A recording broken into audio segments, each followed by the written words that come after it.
শ্রীভূমির অত্যন্ত অঞ্চল কালীগঞ্জ ফতেপুরে এক মহিলাকে নির্মমভাবে মারধর ও শ্লীলতাহানির অপচেষ্টা চালানোর অভিযোগ উঠেছে। গুরুতর আহত অবস্থার ওই মহিলা ও তার দুই সন্তানকে শ্রীভূমি সদর হাসপাতালে ভর্তি করা হয়েছে। ভুক্তভোগী মহিলার অভিযোগ, তিনজন ব্যক্তি মিলে তাকে শক্ত কাঠ দিয়ে বেধড়ক মারধর করে। শুধু তাই নয়, তার নাবালক পুত্র ও কন্যাকেও নির্মমভাবে প্রহার করা হয়। এই ঘটনায় কালিয়াগঞ্জ আউটপোস্টে তিনজনের বিরুদ্ধেই অভিযোগ দায়ের করা হয়েছে এবং দোষীদের দৃষ্টান্তমূলক শাস্তির দাবি জানানো হয়েছে। আহত মহিলা অশ্রুসিক্ত নয়নে বলেন, আমাদের উপর যে নির্যাতন চালানো হয়েছে তা ভাষায় প্রকাশ করার মতো নয়। আমার সন্তানদেরও রেহাই দেওয়া হয়নি। আমি ন্যায় বিচার চাই। প্রধানমন্ত্রী নারীদের নিরাপত্তা উন্নয়নের জন্য যে বলিষ্ঠ পদক্ষেপ গ্রহণ করেছেন, সেই পরিপ্রেক্ষিতেই বর্বরোচিত হামলা অত্যন্ত নিন্দনীয়। পুলিশ কী ব্যবস্থা নেয় তা সকলের দৃষ্টি আকর্ষণ করেছে। স্থানীয় বাসিন্দারা অভিযুক্তদের শাস্তির দাবি জানিয়েছেন। এ বিষয়ে প্রশাসনের দ্রুত হস্তক্ষেপ কামনা করেছেন এলাকাবাসী ও ভুক্তভোগী পরিবার। আমার নাম অনিমা রায়।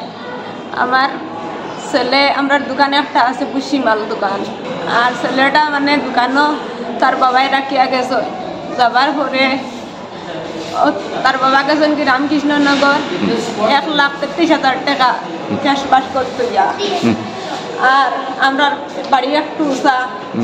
তারপরে ও ছেলে একটা গোবিন্দ নমসূত্র ইয়ার দোকানও ঢুকছে। গোবিন্দ নমসূত্র ও অরেন্দ্র নমসূত্রর ছেলে গোবিন্দ নমসূত্র ঢুকিয়া ইয়া সিগারেট কিনছে দোকান থেকে কিনিয়া।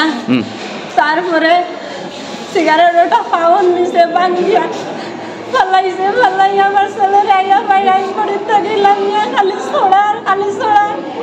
আমি দৌড়িয়ে নামছি, ঝগড়া করে ওটাও আমি জানি না, না জানি আইসি আমার ছেলের ধরার পরে আমার ঘটনা ধরিয়ে নিয়ে প্লাস্টারে ফালাইছে। ফালাই আমারে আতর কিনেও জমাটাইছে, আতর রাখা ফালাইছে। আমার লোকের শত্রুতা এখানে আমি প্রথম জানি না, কয়দিন থেকে আমার লোকের শারীরিক নির্যাতন করতে চায়।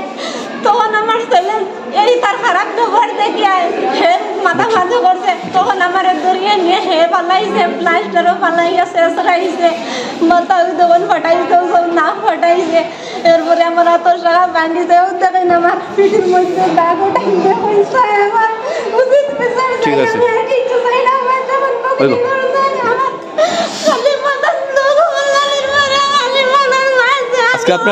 আজকে আপনার মেয়ের বোধ হয় মেট্রিক পরীক্ষা আছিল বোধ হয় না? মেট্রিক